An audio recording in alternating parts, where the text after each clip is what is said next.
Are you newly diagnosed with endometriosis or suspecting that you may have it and you're wondering, what the heck do I do next? Where do I even start? If you're asking yourself these questions, you're in the right place. A thorough answer to this question would have you watching this video for several hours. That's just how multifaceted and complex endometriosis management can be. So I'm really happy that I have this longer form content that I can share, hopefully a reasonable response to this question. Be sure to stick around and subscribe so you get all the endo content. Endometriosis is a chronic inflammatory condition of immune system dysfunction with hormonal and nervous system involvement. Now that's a mouthful to say, so imagine what goes into actually managing it. I'm going to break this video down by the hallmarks of endometriosis and provide a handful of tips that you can act on for each. You don't have to do them all at once, but I hope that they move you one step closer to getting some relief. So when I'm asked this question, I can never give a simple answer because how you're going to get the best relief or the best symptom resolution or the most effective symptom resolution is going to be based on which hallmark of endometriosis affects you most. Because more and more research is coming out about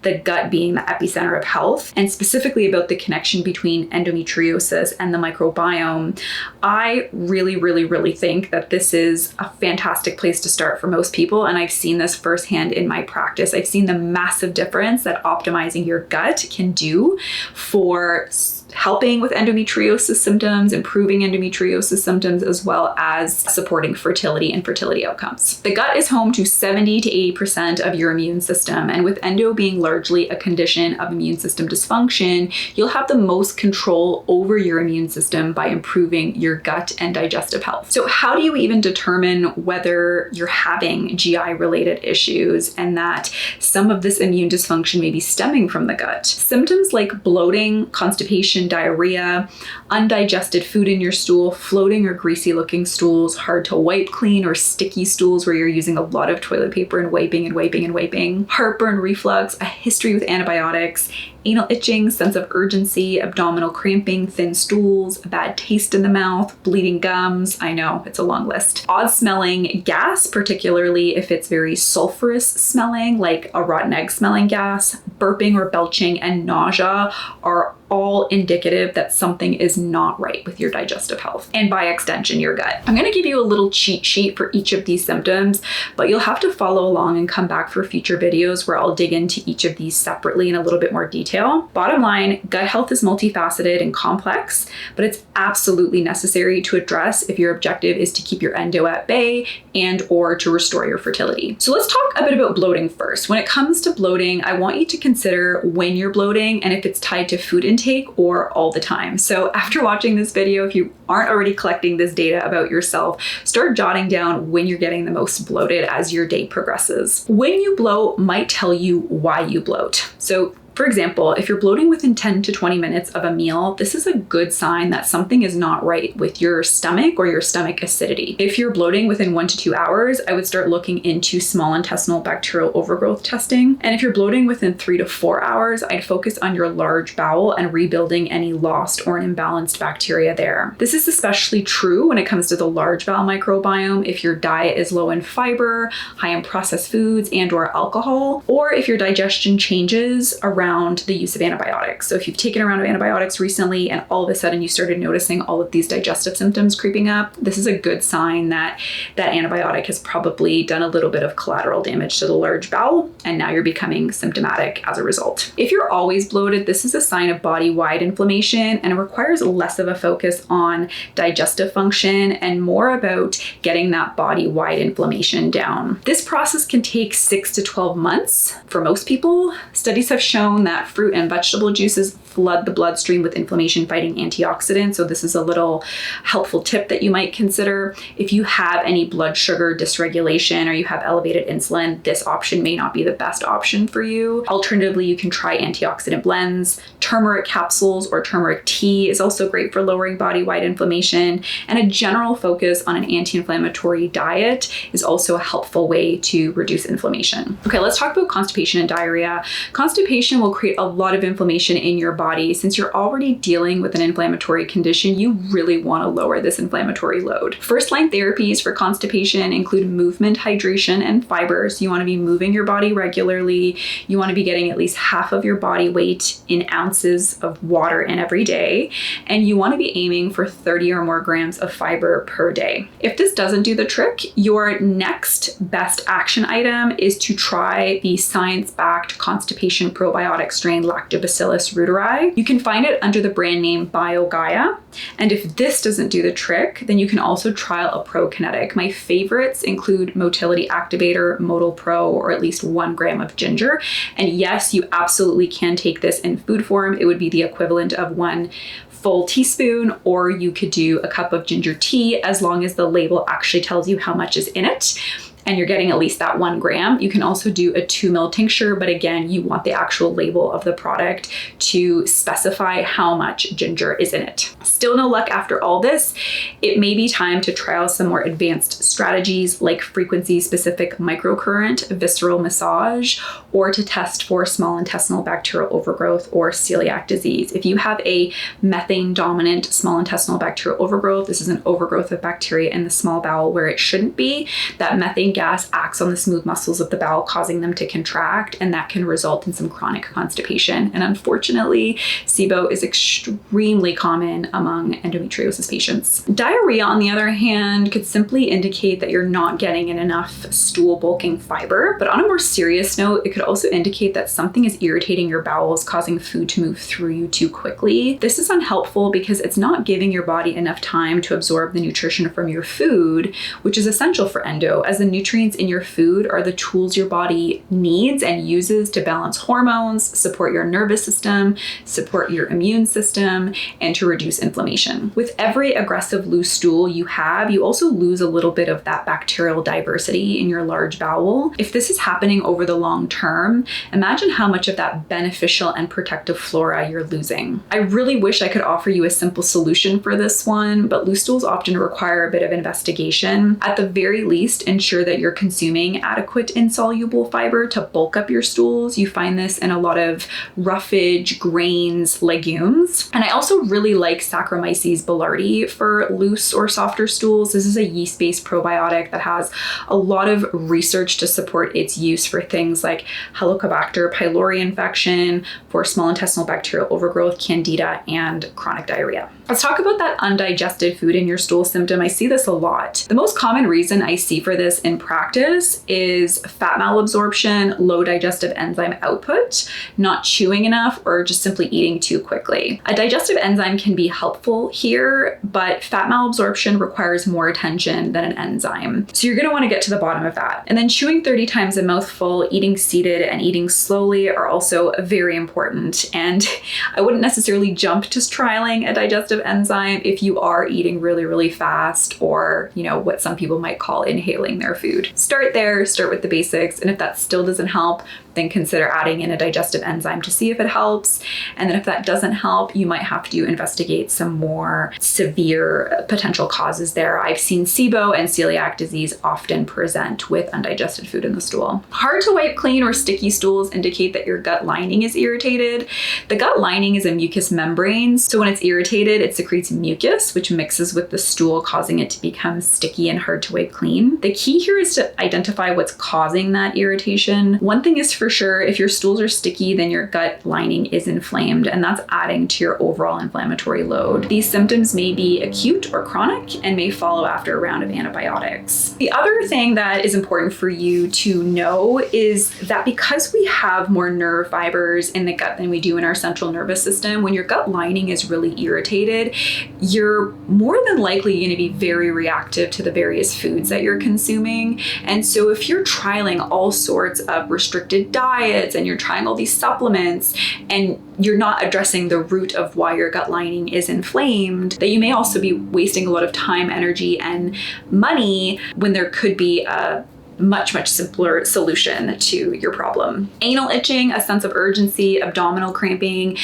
These symptoms may be indicative of things like a parasite or a pathogen, especially if exposure is possible, like if you've recently traveled somewhere or enjoyed a questionable meal that made you feel a little bit funny.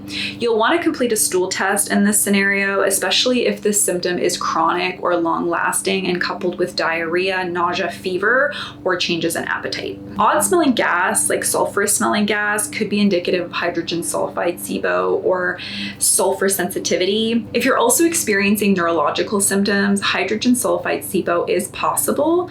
A sulfur sensitivity, which will contribute to your inflammatory load, can be managed with a treatment diet and mindfulness around sulfurous-containing supplements. By the way, a really popular, well-known supplement in the endometriosis space is very sulfur-rich. Can you guess which one I'm thinking? I'll tell you, it's NAC, otherwise known as N-acetylcysteine. Nausea is usually caused by changes in the movement of food and bacteria through your digestive tract. Supplements or changes in your medication can be an acute cause of nausea. So if it's not chronic in nature, you just started having nausea, you're not quite sure, where it may have started or what may have triggered it, just think back. Did you start a new supplement? Did you start a new medication? Poor meal spacing and grazing are extremely common drivers of nausea. So before you jump to purchasing supplements or trialing an elimination diet, just simply sit down, eat in peace, chew your food really well, and meal space. If you're grazing and eating something every hour or 2 hours, this is going to be a big no-no for nausea and for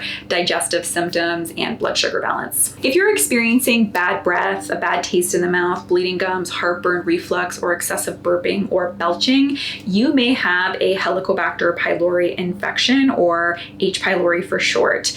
H.Pylori is a gram-negative bacteria that can suppress stomach acid, and stomach acid is really important for the absorption of B12, folate, and iron, 3 important nutrients for inflammation, nervous system health, hormone health, and inflammation reduction. More importantly though, H.Pylori is a gram-negative bacteria, meaning its lipopolysaccharide outer layer has the ability to contribute to endogrowth and proliferation. There is an established connection between lipopolysaccharides, leaky gut, and endometriosis. You can test for H.Pylori through a stool or breath test. Treating H.Pylori, if overgrown, will go a long way to reduce your inflammatory load and support a healthy immune system as well as healthy digestive function. My favorite treatments for H.Pylori include Matula tea or Gastromend, and not the conventional triple therapy antibiotic treatment your doctor will likely offer if you present with an H.Pylori infection. Besides optimizing digestive health, one foundational piece for supporting immune function includes satisfying all immune supporting nutrient requirements.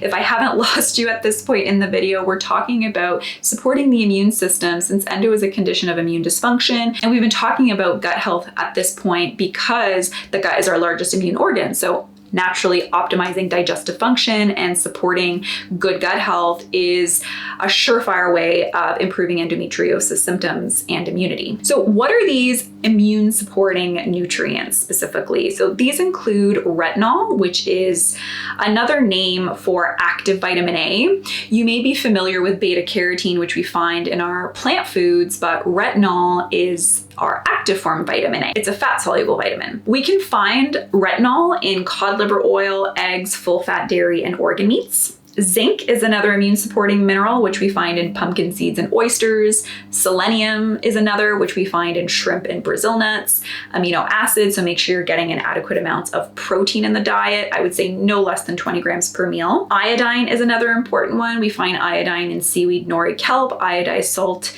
eggs, and dairy. One thing to note about iodine and immune function: if your thyroid peroxidase antibodies or your thyroglobulin antibodies are elevated, iodine can actually be an immune stimulant, and it can give you some undesirable effects when it comes to autoimmunity. Be mindful of the amount of iodine you're taking in from diet and supplement sources.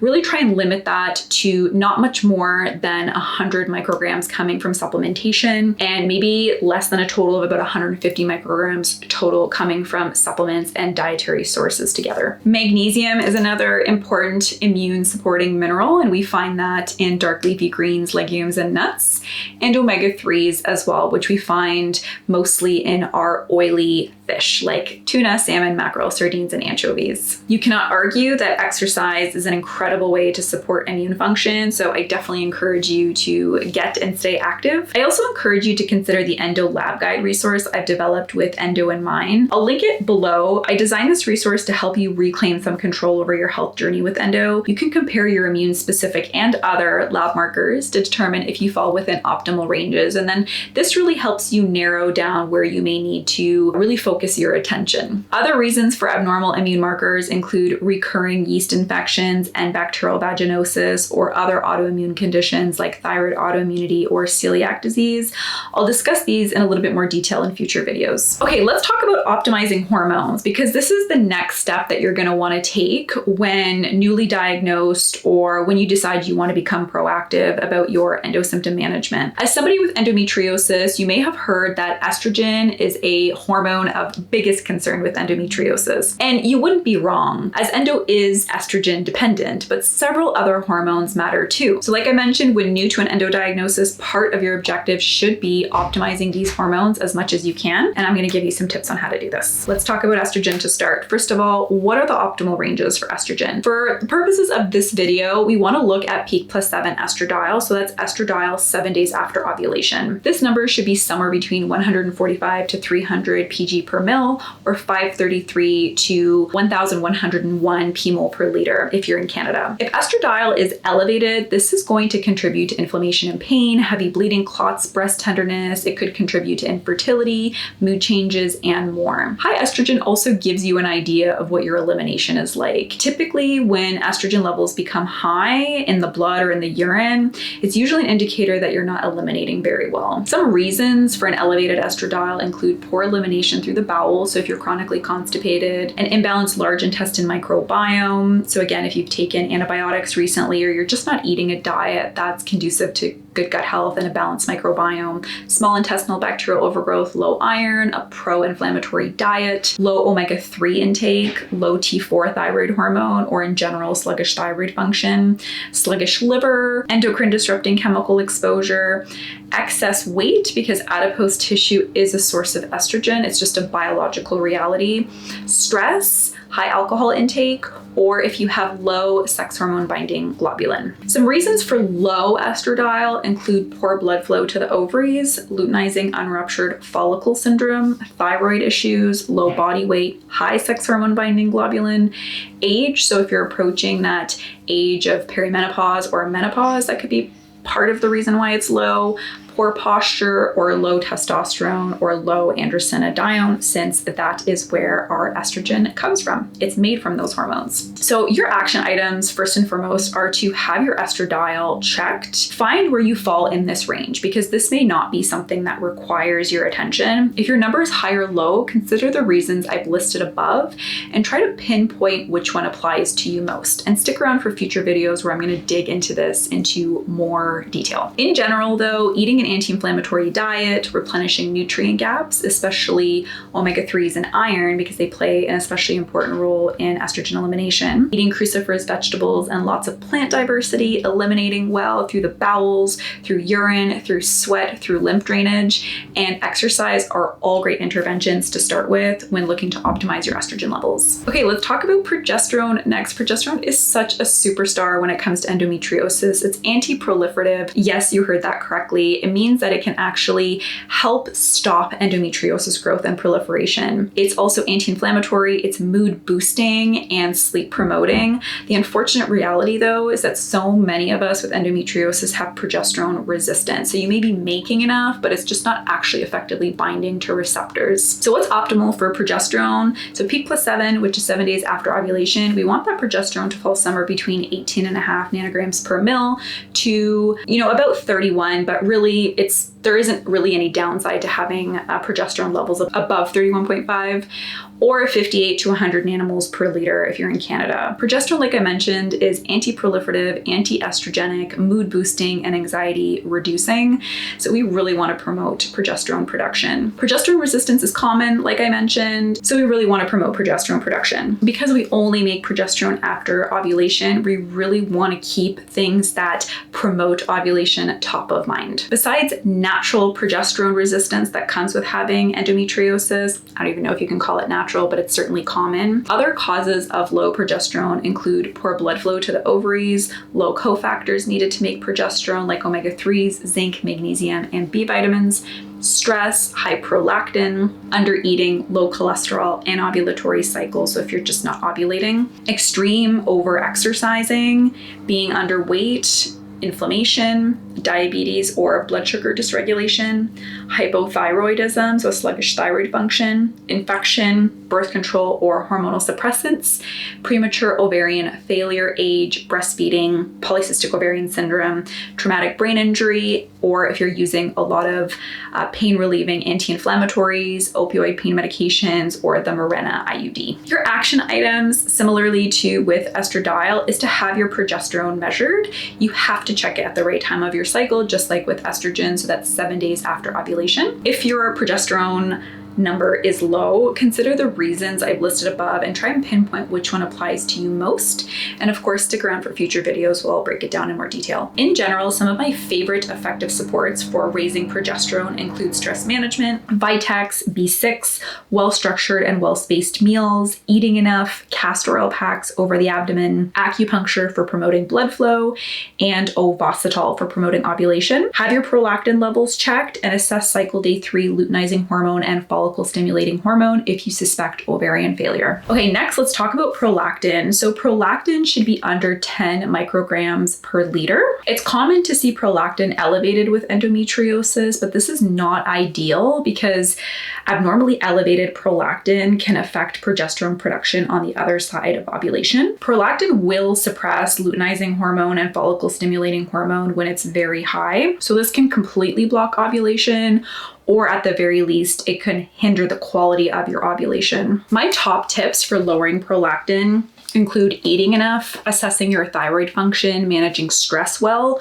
protecting your sleep quality, and getting enough sleep. Vitex is an extremely effective natural supplement for reducing prolactin, or you can speak with your doctor about prescription medications like bromocriptine or cabergoline if your numbers get too high. One of the biggest considerations when it comes to testosterone is that low levels are associated with the growth of endometriomas. If you don't know this, endometriomas indicate a more advanced stage of the disease, so you really want to be proactive about keeping them small, or at the very least preventing them from getting any bigger. A few helpful science-backed ways to boost testosterone include resistance training, stress management, meal spacing and structure, and zinc and magnesium help to keep testosterone in circulation. Hypothyroidism or sluggish thyroid function is associated with more severe forms of endometriosis and more severe symptoms of endometriosis. So at the very least, you want to assess and understand whether your thyroid is functioning optimally. I think that many of you will be surprised at your thyroid function because it's really common to see hypothyroidism or thyroid autoimmunity with endometriosis. Okay, so what are the optimal ranges for your thyroid labs? For your thyroid stimulating hormone, we want to see that between 0.5 and 2 or 1.5 to 3 micrograms per deciliter if you're in Canada or elsewhere in the world. Total T4 should be between 5 and 10 micrograms per deciliter. Total T3 should be between 100 and 200 nanograms per deciliter. Free T4 should be between 1.1 and 1.7 nanograms per deciliter, or 16.9 to 27.6 pmol per liter. And your free T3 should be between 3 and 4 pg per mil, or 4.6 to 6.1 pmol per liter. Optimizing thyroid function is extremely complicated, and it's probably going to take a little bit too much time in this video, so I'll do a separate video on optimizing thyroid function, but it involves supporting your liver, your gut, making sure you're getting adequate cofactors, even some hormones affect thyroid function. So stay tuned for that video. Okay, so that just about wraps up the main hormones that you're going to want to work on optimizing. If you're new to endometriosis or recently got an endometriosis diagnosis and you're like, oh, what do I do? So now we're going to talk about the next hallmark, which is inflammation. And this one probably doesn't surprise you because we all know endo is a chronic chronic inflammatory condition. So endometriosis itself is a source of inflammation, but when I'm addressing inflammation with my clients in practice, I don't just settle here. I'm looking to understand what is the total overall inflammatory load on the body. Addressing everything we've talked about so far in this video will help to reduce inflammation, but here are a couple more things I suggest you assess to determine your overall inflammatory load. So inflammation can come from dysregulated blood sugars. So definitely I recommend having your glucose levels tested and your fasted insulin.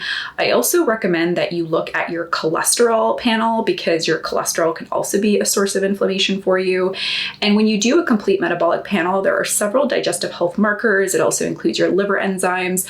All of that can give you information about whether your gut, whether some kind of dysfunction in your digestive tract, whether your liver is maybe a little bit inflamed. All of that coupled together will give you an idea of your overall inflammatory load. Other things to consider are things that you have control over. When it comes to your diet, are you consuming at least 3 different colors from plant foods specifically?